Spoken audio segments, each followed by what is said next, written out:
டின்னருக்கு egg pasta பண்ணியிருந்ததுனால late ஈவினிங்லேயே சாப்பிட உட்காந்தாச்சு.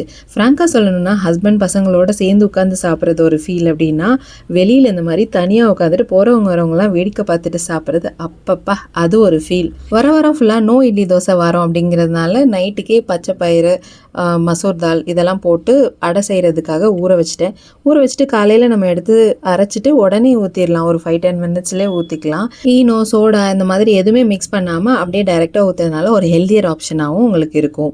பசங்களை ஸ்கூலுக்கு கிளப்பும்போது ஆஸ் அ மதராக நான் டெய்லி அவங்களுக்கு சொல்கிற வார்த்தை, டீசெண்டாக பிஹேவ் பண்ணுங்கள், வெல் மேனர்டாக நடந்துக்கோங்க, முடிஞ்ச அளவுக்கு பொய் சொல்கிறதெல்லாம் அவாய்ட் பண்ணுங்கள் இப்படின்னு சொல்லிகிட்டே இருப்பேன். இர்ரெஸ்பெக்டிவ் ஆஃப் த ஜெண்டர், என் பையனாக இருந்தாலும் சரி பொண்ணாக இருந்தாலும் சரி. ஆனால் இப்போலாம் டீசென்சிங்கிற டெஃபினிஷனுக்குள்ளே பொண்ணுங்க மட்டுமே வர மாதிரி ஒரு ஃபீல் இருக்குது. பொண்ணுங்களுக்கு பிடிச்சதை பண்ணாமல் வீட்டில் என்ன சொல்கிறாங்களோ அதை மட்டும் கேட்டுகிட்டே இருந்தால் அது டீசெண்டான பொண்ணு அப்படிங்கிற டெஃபினேஷனுக்குள்ளே வந்துட்டோம்.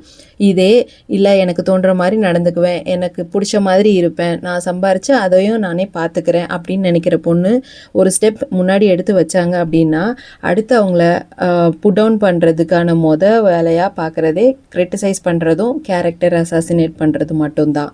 ஸோ பேசிக்காக ஒழுக்கங்கிறது காமனான வார்த்தை, பசங்களுக்கும் பொண்ணுங்களுக்கும் சேர்த்து தான்.